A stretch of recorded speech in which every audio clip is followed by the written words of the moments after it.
Welcome. Um, we're going to discuss a patient that I actually participated in their care several months ago.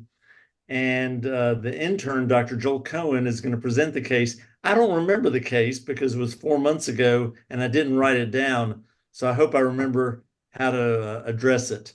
As usual, uh, our mistress of ceremonies, Natasha Mira, is really in charge. And Dr. Mara will be doing the typing and add class to this group. Joel, tell us a story. Well, I'll tell you a story. Thank you so much for having me. So, we have a 40-year-old male patient who presents for the chief complaint of nausea and vomiting of 5 days duration.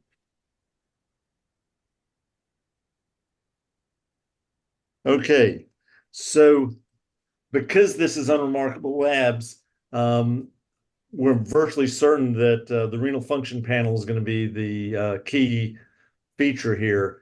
Uh, we we're going to predict what's going on just because of nausea and vomiting. Nausea and vomiting usually causes a hypokalemic metabolic alkalosis. What's interesting about nausea and vomiting is often they get so volume contracted that they also get an acidosis. They often will have um, a lactic acidosis or a ketoacidosis in addition. And so sometimes you get a normal bicarb, but you have an increased anion gap. And so trying to negotiate that and maybe even getting a VBG to figure out how bad it is. So we're looking for the possibility of a hypokalemic metabolic alkalosis. We're wondering whether or not there might be a normal gap acidosis.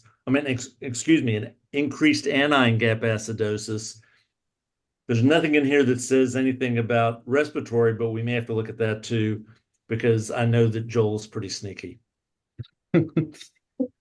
All right, so in the order they were returned, the first thing that we got back was actually a complete blood count.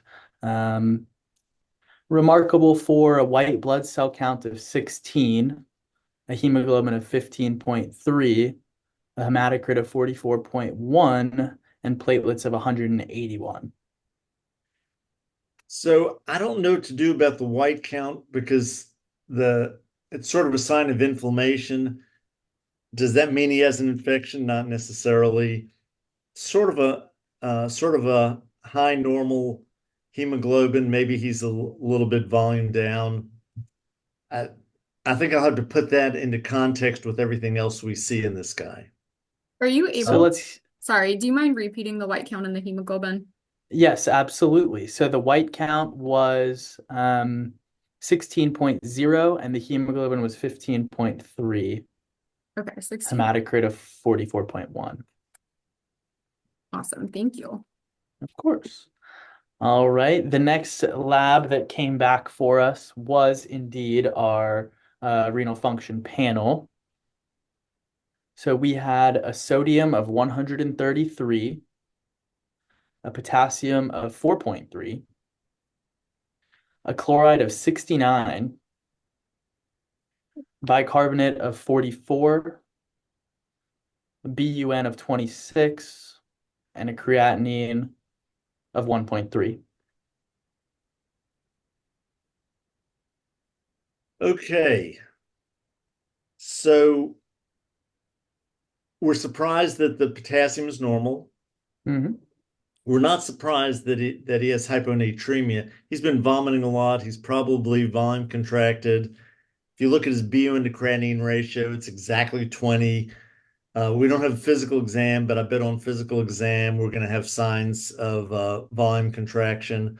And so it's normal volume contraction to get mild hyponatremia because ADH is stimulated and the kidneys are essentially working. Now we have to do some math and see whether or not he has an increased anion gap. Well, when I add up his chloride and his bicarb, I get 113. Subtract that from 133, and that's 20. So that's an increased anion gap. So he really has a higher bicarb than we even thought because of the delta gap. Now, we don't have an albumin yet. Do we have an albumin on him, We Joel? do have an albumin. His Mhm. albumin was 4.0. Okay. With an albumin of 4.0, we'd expect an anion gap of 11 or 12. And the simple rule is just multiply uh, the albumin times 3, and that's approximately the anion gap. So his anion gap is 8 points higher than expected. That usually comes from the bicarb. So if he did not have the anion-gap acidosis, he would have a bicarb as high as 52. So he has a severe metabolic alkalosis. Um, and it'll still be a metabolic alkalosis, my guess, after we get the VBG. But he also has an anion-gap acidosis. Now, we predicted that because he has severe nausea and vomiting. And so we'll check and see whether or not he has lactic acidosis. We won't get excited about it until we've given him back some volume. Um, and he's going to probably have a starvation ketosis. I'd be shocked if his urine doesn't show some ketones. Be nice to see whether or not he's making urine and what the urine looks like. Is it worthwhile to get a VBG? Uh, if I'm just taking care of this guy, I'm giving him volume. And there are data to suggest that with metabolic alkalosis, that you should give normal saline rather than lactated ringers, that it corrects better. So I'd be pumping normal saline into him at a fairly rapid rate, 250 or so an hour, and then seeing how things improve over time. I always like to get a urinalysis. I expect him to have a high urine specific gravity, unless he had a dye study ahead of time. With nausea and vomiting, I wouldn't think he'd have a CT with dye before we got the urinalysis. So that'll tell us whether the kidneys are working. I expect something like 1.020 or something like that. Remember, the 1.010 is about 300. If you take the last two digits, so it's 1 point and then 3 digits. The last 2 digits times 30 is approximately the urinosms. So let's see if the VBG shows anything other than just this combined metabolic alkalosis uh, and anion-gap acidosis. So we did indeed get a VBG. The pH on said VBG on the day of admission was 7.51 with a PCO2 of 70.7. Interesting. So that's really interesting. So what does that PCO2 tell us? So that PCO2 tells us that we have a respiratory acidosis, but we have so much metabolic alkalosis that it is that is that even that much of respiratory acidosis uh, doesn't correct our pH. Now, could you say that he's hypoventilating as compensation? Now, here's where I'd have to look this up. Other people probably know this, but I don't think you get to 70 just as compensation for a metabolic alkalosis. So I'm concerned. I don't know for sure, but I'm concerned that something's going on that's altering his mental status and causing him to hypoventilate. Because by definition, this is hypoventilation. So I think we could make the case that this is probably a triple acid base disorder, that he has respiratory acidosis because he's hypoventilating, he has a metabolic alkalosis because he's vomiting, and he has an anion-gap acidosis because he's volume down. So I'm going to be very careful about seeing what happens as I give him volume.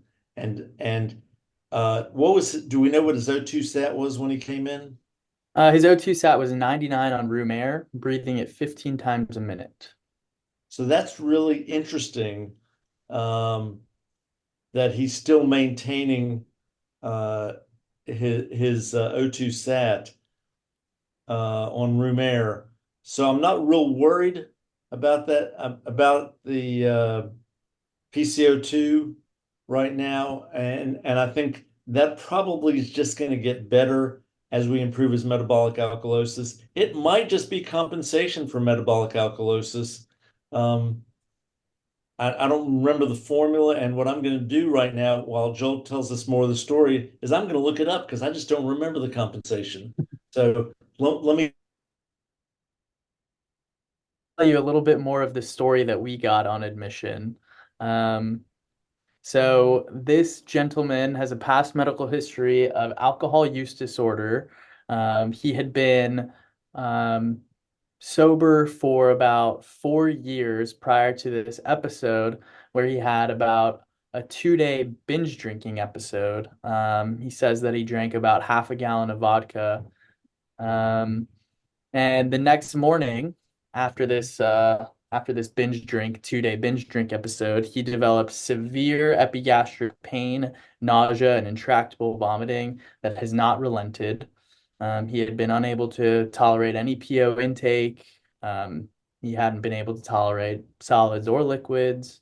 Um, and aside from, this kind of 2-day episode of binge drinking, hadn't been drinking for quite a long time, and had this abdominal pain and intractable nausea and vomiting had been going on for 5 straight days, where he had not tolerated any PO. Yeah, so I looked it up, and each 1 point increase in bicarbonate, so he has about 20-point increase in bicarbonate, should be 0.7 increase in PCO2. So 0.7 times 20 is 14. So we would have expected him to be at about 54, not at 70. So I think we have to say that he does have um, a respiratory acidosis in addition because he's exceeding his compensation. Now, I think that's going to get better as we give him volume. And uh, the question is, what's his mental state when he comes in with all this nausea and vomiting? We obviously we want to know, does he have pancreatitis? Um, because it's a perfect story as severe epigastric pain is not bringing in any fluids. So my first step is just to give him saline. Now, if he had pancreatitis, you can make a case for giving I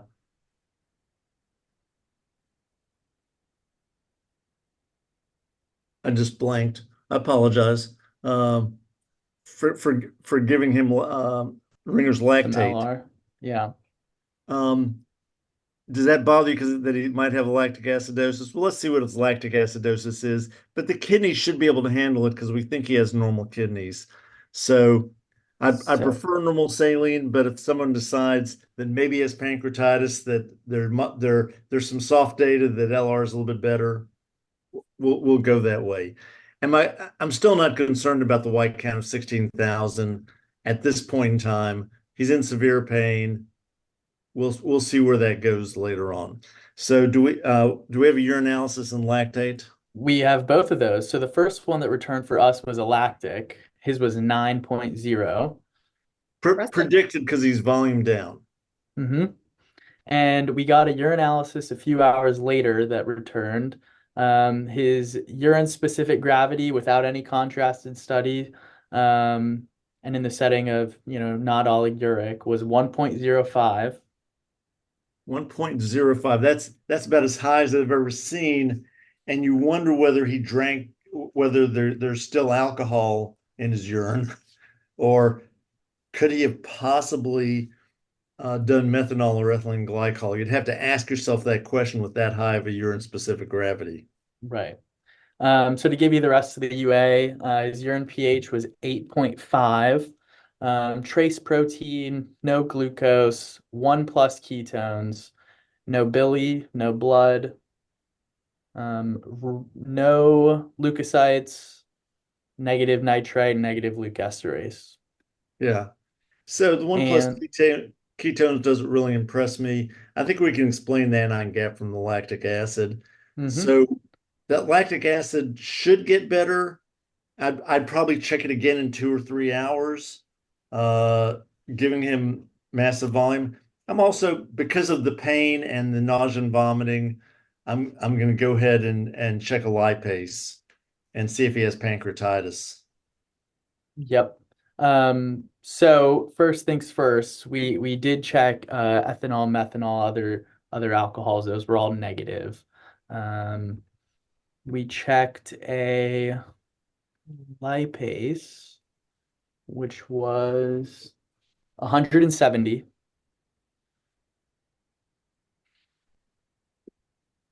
That's about 2 times the upper limit of normal. Mm. Yeah, the at that point, and I'm having a hard time remembering this guy, which is good. It's more fun this way. Um, but I think you could make a case for doing a CT uh, and looking to see whether or not he has fat stranding and signs of acute pancreatitis. Because at twice normal, we're never sure exactly what to do with that. And if he has pancreatitis, that's probably worth knowing. Would you like the repeat lactic post fluids, or would you like the CT imaging first? Well, let's just get the repeat lactate and see if Yeah. fluids decrease that lactate. So we chose lactated ringers, actually, Okay. given our concern for, like you mentioned, pancreatitis. We gave him 2 liters of LR and rechecked the lactic an hour and a half after that administration. It had already come down to 2.5. Yeah. And that's what we predicted. This was just under perfusion. What was his blood pressure when he came in? His blood pressure on admission was 110 over 84. Yeah, so that, for someone to have nausea and vomiting and not be hypertensive, you could argue that that's pretty low blood pressure. And it probably went up shortly after we gave him 2 liters of LR. You would think. So what about did we image and find out that he had pancreatitis? We imaged. We did image. And if you'll excuse me for 1 second.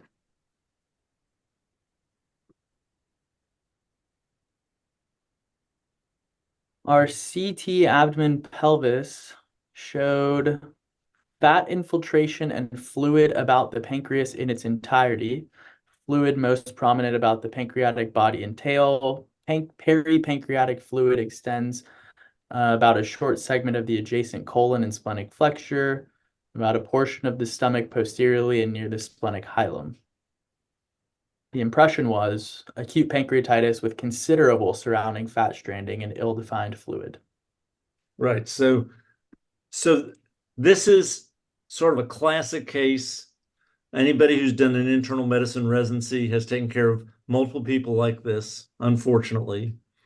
Um, and it's really a question of giving volume. Things should get better just with volume because we think his kidneys are functioning. So I think the best way to see whether or not we're right is to get a repeat fluid balance profile after we've given him the volume. We would expect that his bicarb should start coming down, his anion gap should start decreasing, his creatinine should be improving, his BUN should be improving. Sometimes those lag and they're not going to come down that fast, but I won't be surprised if things are starting to go in the right direction. So the next lab that we have back was indeed a renal function panel.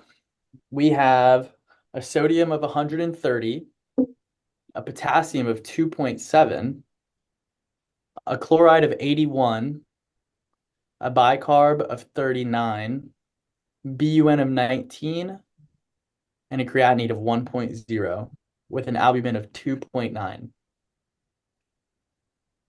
Okay, so his sodium went down a little bit. I'm not going to get excited about that.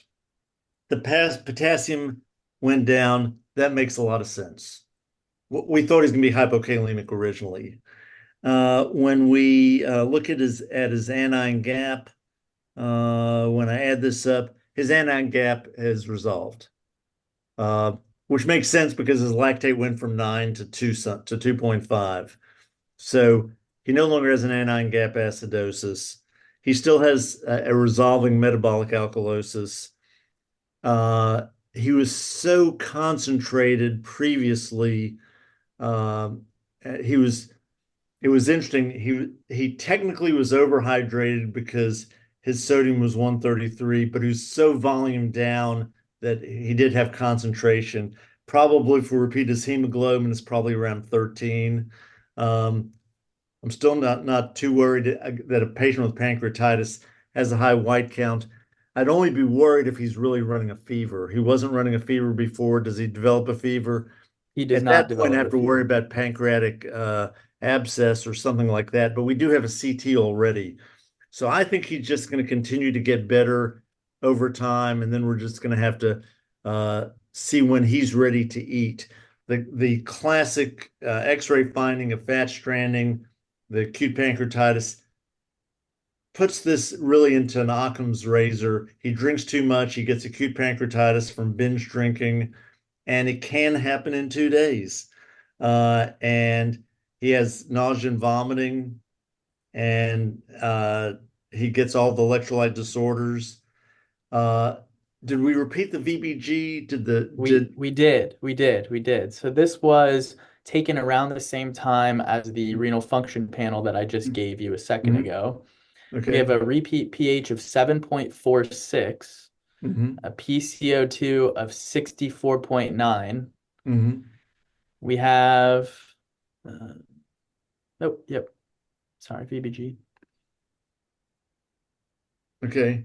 So you know, why he's hypoventilating, it might just be compensation. He just might compensate more than some people do. Um, he's not as alkalotic as he was. Uh, I'd look at his chest X-ray and make sure, with pancreatitis you can get ARDS.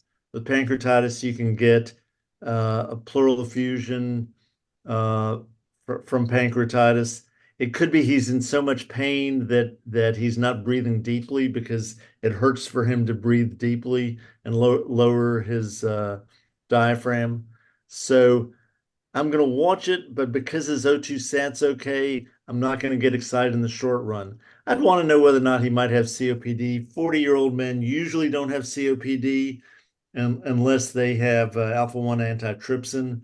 I'd get a history now and see if he's a smoker, look at his chest X-ray, but I'm just not going to get that excited about that, although I'm noting it and I'm going to follow it. So why don't you give us a resolution of what the thought process was and what happened to him? Sure. So after we had all this information, this was all basically getting us through second day of hospitalization. The patient was a veteran, and given that he had this history of substance use disorder and was very kind of bothered by the fact that he had fallen off the wagon, so to speak, he had requested on admission that despite his high level of pain, he did not want to use any opioid containing kind of pain control. And so as his hospitalization progressed and he began tolerating PO, he still had this kind of residual what appeared to be a respiratory acidosis. And so finally, on exam, it like you had mentioned, Dr. Centaur, it looked like he was kind of doing rapid shallow breathing. And if you talked to him, it sounded like it was pain limited. So finally, we got him to agree to let us give him I believe we used 10 milligrams of oxy to begin with, and then we got a VBG again about 2 hours later, and his respiratory acidosis has completely resolved. So what we had determined and hypothesized was that this triple acid base disorder that it originated from the acute pancreatitis eventually became a lingering respiratory acidosis that was actually just because the patient had elected to not receive the adequate amount of pain control given, his condition. So, Dr. Mira, do you have any questions or comments? I think this is a fascinating case. I think this is why it's so important to continue following the acid-base status and not just assuming that things are going to get better when you treat the initial pathology. Um, I've seen this happen a couple of times now, Dr. Center, where I learned from you kind of the opposite of this case, where someone was acidotic on admission due to, worsening kidney disease and they're tachypnic, and you give them some bicarbonate and their respiratory compensation resolves, and so does their tachypnea. So this is, fascinating case. I think initially the fact that the patient had the triple acid base disorder. And I think I guess I'm wondering, was the patient so concerned about taking opiate medications because did he have like a history of opiate use disorder in the past, or just from the So alcohol use? Right, exactly. It seemed like he had battled for many, many years to kind of overcome his alcohol use disorder, which he had been doing a very, good job with, and was kind of really holding on to that sobriety as a big accomplishment in his life, which of course it was. In this specific instance, he had gotten some good news. He had actually just gotten approved for a loan for a new business, and he and his business partner had decided to celebrate by Mm. going out for drinks, which kind of spiraled into a big episode where he fell off the wagon. And so he was so, kind of mortified when he had to come to the hospital as a result of his drinking that he just, was adamantly refusing any kind of substances of abuse. And so, we wanted to respect his decision, and kind of thought that we would be able to manage his pain adequately, and thought that we were, because the patient himself was telling us, oh, it doesn't hurt that bad, I can get through it. And so we kind of took it at face value. But it was interesting to me that we had laboratory evidence that we were inadequately controlling his pain. So, I remember this guy now, and in fact, I got a picture of him in my mind. Hmm. Uh, there are a lot of reasons for triple acid base disorder, and now, and I don't. Before this patient, I didn't have pancreatitis in my differential for triple acid base disorder, but this is a very nice example of that being the case. This was a pure triple acid base disorder, all caused by one thing. And so we thought it was really fascinating at the time. And now that I've looked at it again, it really was fascinating. I forgot how fascinating it was. Um, he was a really nice guy, Hmm. really nice guy. And I think he was really worried about getting addicted to a different substance than alcohol. He was really, he was refreshing in his desire to fight through it. He was a good guy. Yeah. I hope everybody learned something. Can I pick your brain for 1 second? What other Sure. etiologies have you seen of triple acid base disorder? Oh, now you're really I feel like vomiting is a DEA could really be good one. one. Uh, I have seen uh, a triple acid base disorder with two acidoses. So you can have a normal gap acidosis as well as an anion gap acidosis. And I've seen that in kidney disease like stage 4, and then having a respiratory, some kind of respiratory disorder, usually due to something like COPD and chronic kidney disease. But this is as good an example. If you're watching this, this is a good example of understanding a triple acid base disorder caused by one thing. And I think Joel did a wonderful job of presenting it. If you're watching this and you have questions, please send us questions, and we'll be more than glad to if necessary, have a sequel to this to go over any questions from the viewers.